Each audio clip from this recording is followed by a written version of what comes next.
Hello everyone, कैसे हैं आप लोग। दोस्तों, जैसा कि मैंने कल बात किया था कि हम लोग बीपीएससी के जो जीएस खंड है उसका पेपर 1 और पेपर 2 में जितने सारे सब्जेक्ट हैं, 6 सब्जेक्ट जनरली, उसका सूक्ष्म विश्लेषण करेंगे और साथ ही साथ उस पर जो प्रश्न पूछा जाता है उस सेगमेंट में उसके बारे में भी हम लोग व्याख्या करेंगे कि कैसे कैसे क्वेश्चन की प्रवृत्ति है जो चेंजेस हो रही है, और साथ ही साथ उसमें जो टॉपिक है उसके बारे में भी हम लोग थोड़ा बहुत चर्चा करेंगे क्लास के संदर्भ में भी, और जो इम्पोर्टेंट टॉपिक है उसका वीडियो में भी। तो इसी कह सकते हैं कि दृष्टिकोण से हम लोग आज का टॉपिक जो लेकर आए हैं उसमें है सबसे पहला सेगमेंट पेपर 1 का हिस्ट्री खंड से। तो हिस्ट्री खंड से अगर हम विश्लेषण करें तो जो इसका पूरा का पूरा सिलेबस है उस पर एक छोटा सा चर्चा है दोस्तों, ठीक है। तो पूरे हिस्ट्री का जो हम लोग डिवीजन करेंगे वो मोटे तौर पर 5 भागों में विभाजित करके पढ़ेंगे। पहला इसमें है कला, आर्ट्स दोस्तों। दूसरा इसमें जो है विद्रोह। तीसरा जो इसमें खंड है वो है आपका राष्ट्रीय आंदोलन। चौथा है व्यक्ति परिचय, और पांचवा में अन्य सारी चीजों पर भी चर्चा करेंगे। तो जो दोस्तों ये पूरा का पूरा बीपीएससी का सिलेबस है उस पर कौन कौन से टॉपिक कहाँ कहाँ आते हैं इसकी बात करें। कला के अंतर्गत मुख्य रूप से 3 कला हम लोग को बीपीएससी में पढ़ना है। पहला है मौर्य कला, दूसरा है पाल कला, और तीसरा है पटना कलम शैली।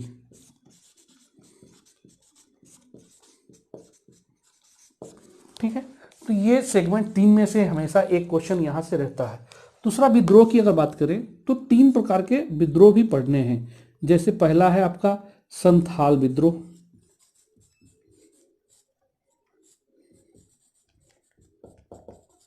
दूसरा मुंडा विद्रोह, और तीसरा है 1857 का विद्रोह। और जो 1857 का विद्रोह है इसी में हम लोग कुंवर सिंह की चर्चा करेंगे, इनकी भूमिका क्या थी और इनके आलोचना के पक्ष कौन कौन से थे। तो ये रहा हम लोग का विद्रोह। अब है राष्ट्रीय आंदोलन। तो राष्ट्रीय आंदोलन में मुख्य रूप से देखें तो असहयोग आंदोलन। एक और क्वेश्चन व्यक्तिगत सत्याग्रह से भी पूछा गया था, और तीसरा जो सबसे ज्यादा क्वेश्चन पूछा जाता है भारत छोड़ो आंदोलन।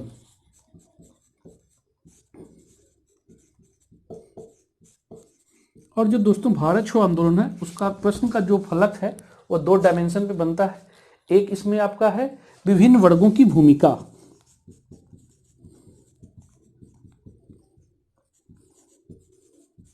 आगे हम लोग चर्चा भी करेंगे कि विभिन्न वर्गों की भूमिका में कौन कौन से चीजें आएंगी। खासतौर पे आप देख सकते हैं कि युवाओं का क्या भूमिका रहा, महिलाओं की क्या भूमिका इसमें रही, फिर इसके अलावा किसानों की भूमिका, मजदूर वर्ग की भूमिका, शिक्षित वर्ग की भूमिका। तो ये सभी चीजों, साधु संतों की भूमिका, फकीरों की भूमिका, तो जो भी है ये सभी विभिन्न वर्गों की कैसे प्रकार भूमिका थी, यह क्वेश्चन हम लोग यहाँ पर फिर आगे चर्चा करेंगे। इसके अलावा दूसरा जो पूछा जाता है वो है आजाद दस्ता, और यहीं पर आपका थोड़ा बहुत आजाद दस्ता के बारे में और फिर आप जयप्रकाश नारायण के बारे में खासतौर पे हम लोग चर्चा करेंगे। ठीक है, अब व्यक्ति परिचय के अंतर्गत बात करते हैं तो जो मुख्य रूप से बीपीएससी में जो मेंशन किया गया है या पहले से भी आया है उसमें 3 व्यक्ति परिचय बहुत ज्यादा फेमस है। महात्मा गांधी, दूसरा जवाहरलाल नेहरू, और तीसरे व्यक्ति हैं रविंद्रनाथ टैगोर। तो ये 3 चीजें। लेकिन दोस्तों जो विगत 2-3 एग्जामों में देखा गया है कि इसका जो फलक है वो थोड़ा सा बढ़ा है, मतलब कि अब और भी व्यक्ति परिचय से पूछे जा रहे हैं। जैसे राजेंद्र प्रसाद,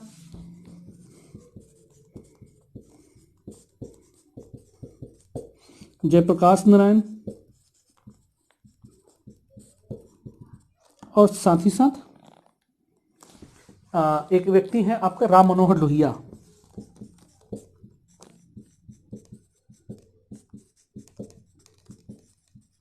ये तीनों चीजें। और भी इसमें एक आध जुड़ते हैं व्यक्ति जो हम लोग बाद में भी चर्चा करेंगे, या क्या हो सकता है टिप्पणी, खासतौर पे एक नया जो कह सकते हैं सेगमेंट जोड़ा गया है टिप्पणी।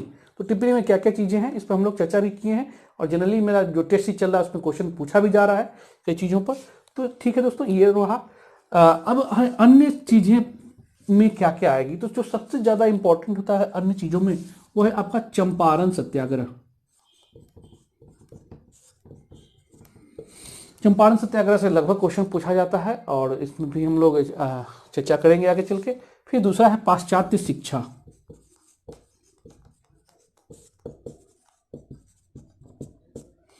तीसरा इसमें जो टॉपिक है वह है किसान आंदोलन और सहजानंद की भूमिका।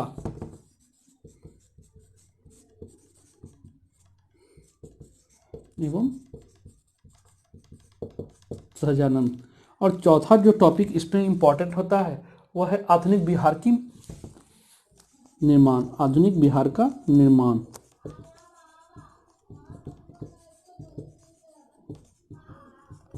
तो ये रहा दोस्तों हम लोग का टोटल टॉपिक। अब जो बीपीएससी का सिलेबस है कह सकते हैं कि इतने से ही क्वेश्चन पूछे जाते हैं, लगभग एक दो क्वेश्चन अलग से आ जाए उसके लिए कोई ऐसा नहीं है, ठीक है ना। तो अब कह सकते हैं कि जिसे इस बार देना है, तो जो लोग इस टॉपिक के अंतर्गत सबसे ज्यादा फोकस करेंगे वो टॉपिक आपका होगा मौर्य कला पर। फिर संथाल और मुंडा देख लें एक बार थोड़ा सा। इसके अलावा आप भारत छोड़ो आंदोलन देख लीजिए, इस बार इंपॉर्टेंट है। फिर आपका व्यक्ति परिचय में महात्मा गांधी पूछ चुका है, जवाहरलाल नेहरू और टैगोर इंपॉर्टेंट है। इसके अलावा चंपारण सत्याग्रह इस बार का इंपॉर्टेंट है। पाश्चात्य शिक्षा और चूंकि किसान आंदोलन पूछ चुका है। तो मोटे तौर पर इतने टॉपिक हैं, 1 2 3 4 5 6 7 टॉपिक हैं जो इस बार के लिए इंपॉर्टेंट है। और निश्चित तौर पे 7 8 कर लेते हैं तो आपका 3 क्वेश्चन जो लिखना होता है यहाँ से आप बिल्कुल इस पर लिख सकते हैं, ठीक है दोस्तों। तो ये रहा। अब हम आते हैं, ये तो हिस्ट्री का हो गया कि हमारा सिलेबस है क्या और इसमें पढ़ना क्या क्या है।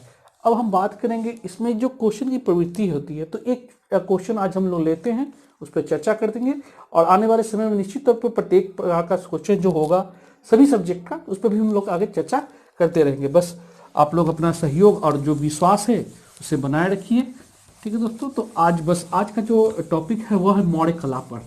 थोड़ा चर्चा कर लेते हैं कि किस प्रकार का क्वेश्चन पूछा जा रहा है मौर्य कला पर और क्या हो सकता है इसमें।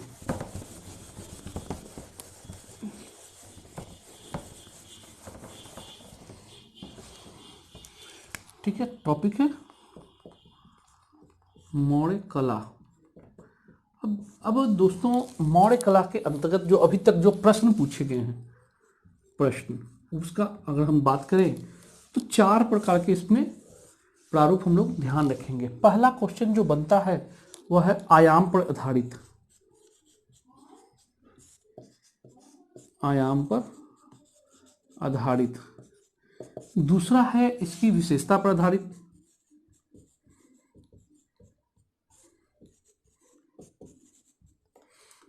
दो फिर टेल है दोस्तों। एक जो टेल में आता है आपका खासतौर पे बौद्ध धर्म के साथ इसका जो संबंध रहा है,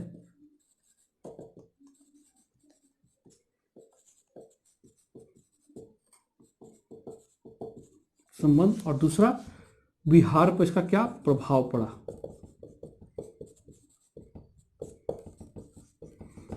तो ये 4 इसमें है। अगर जहां तक बात करें कि आयाम पर आधारित क्वेश्चन, तो दोस्तों 60-62 में 60वीं से 62वीं बीपीएससी का जो एग्जाम हुआ था उसमें एक प्रश्न पूछा गया था कि मौर्य कला पर प्रकाश डालिए।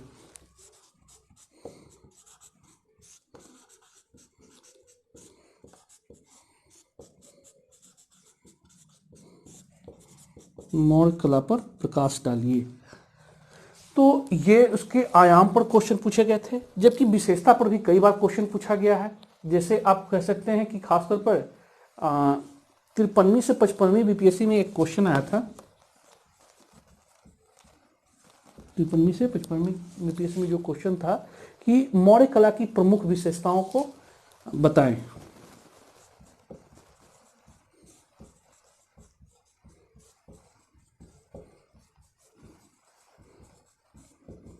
प्रमुख विशेषता कौन कौन सा है।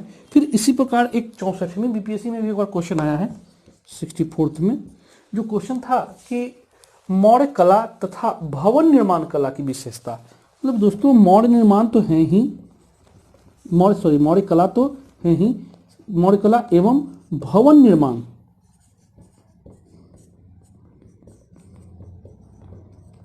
निर्माण की विशेषता।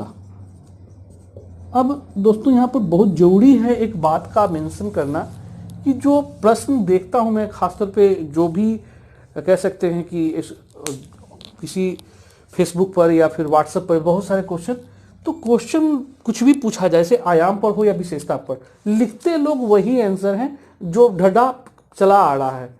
तो कहने का मतलब कि आयाम पर ही आधारित होता है, और स्टूडेंट को मैं यहाँ पर दोष नहीं देना चाहूँगा, एक्चुअली टीचर लोग की स्थिति भी यही है, वह भी क्वेश्चन के स्वरूप को नहीं समझते हैं और वही चीजें लिखाते हैं जो अभी तक परंपरागत रूप से आंसर बना आया हुआ है। तो ये चीज तोड़ने की बहुत आवश्यकता है यहाँ पर। अगर हम बात करें तो निश्चित तौर पर प्रकाश डालिए, मौर्य कला की प्रकाश डालिए, और विशेषता अगर पूछ रहा है तो निश्चित तौर पर जो प्रश्न की मांग है वह अलग अलग है, और जब तक आप इस चीज को अलग अलग रूपों में भी नहीं व्यक्त करते हैं तब तक आंसर में आपका वह कह सकते हैं कि प्रामाणिकता नहीं होगी, वह कह सकते हैं कि बिल्कुल आधार वह नहीं होगा और नंबर आपको कम आएंगे। तो इसके लिए आपको जरूरी है कि प्रश्न के स्वरूप को समझें और फिर उसका आंसर दें। अब दोस्तों आयाम की जो बात करें तो आयाम के अंतर्गत देखते हैं तो जो मौर्य कला का बनता है वो मोटे तौर पर दो तरह का है, एक स्थापत्य कला और दूसरा मूर्ति कला। स्थापत्य कला के अंतर्गत भी जो आयाम है वो दो प्रकार के होते हैं, एक भवन निर्माण कला, दूसरा लेख। ठीक है दोस्तों, और भवन निर्माण के अंतर्गत जो है मोटे तौर पर चार चीजों में डिवीजन किया गया है, इसका राजप्रसाद, स्तूप, चैत्य और विहार। लेख के अंतर्गत अभिलेख, शिलालेख, गुहालेख, और अभिलेख शिलालेख में भी बेहद है, और जो लघु शिलालेख है वो चीजें अलग। मूर्ति कला के अंतर्गत जो बात करेंगे हम लोग तो वो तीन प्रकार की मूर्ति कला उसमें खासतौर पे प्रचलित थी। पहला की धातु मूर्ति, खासतौर पे जो राजप्रसाद के अंतर्गत कई सारे बाघ का या अन्य चीजों की जो मूर्तियां बनाई जाती थी वह धातु के रूप बनी होती थी। दूसरा है प्रस्तर की मूर्ति, और सबसे ज्यादा जो फेमस था प्रस्तर मूर्ति ही, पत्थर की मूर्ति। और तीसरा है मृण मूर्ति, मतलब कि मिट्टी की मूर्ति। तो ये तीन आधार पर जो आयाम होते हैं वो। जहां तक विशेषता की बात है तो मैंने अपना मेंशन भी किया था, इसे काफी रूप से मेरा वीडियो भी पड़ा हुआ होगा, आप लोग देखिएगा जरूर इसमें भवन निर्माण पे या फिर पूरे मौर्य कला की विशेषता क्या है, और विशेषता बिल्कुल अलग है दोस्तों। तो ये रहा आपका यहाँ पर। अब तीसरा है बौद्ध धर्म के साथ इसके जो संबंध हैं उस पर। तो निश्चित तौर पे जो 64वीं में एक क्वेश्चन आया था कि बौद्ध धर्म के साथ उसके संबंध को दिखाएं, तो निश्चित हुआ क्या था कि उसमें लगभग क्वेश्चन लोग आयाम पर ही लिख के चले आए थे और इस चीज को मेंशन ही नहीं किया था। तो अटेंडम अगर ऐसा क्वेश्चन बनता है तो निश्चित तौर पे आप थोड़ा सा समय लें और उस चीज को फिर सोचें कि क्या हो सकता है। तो अगर हम बौद्ध धर्म के साथ संबंधों की तलाश करें तो उभर कर जो आता है दोस्तों वह हम किस चीज पर तो पूछा जा रहा है, बौद्ध धर्म के साथ संबंध किसका, मौर्य कला का।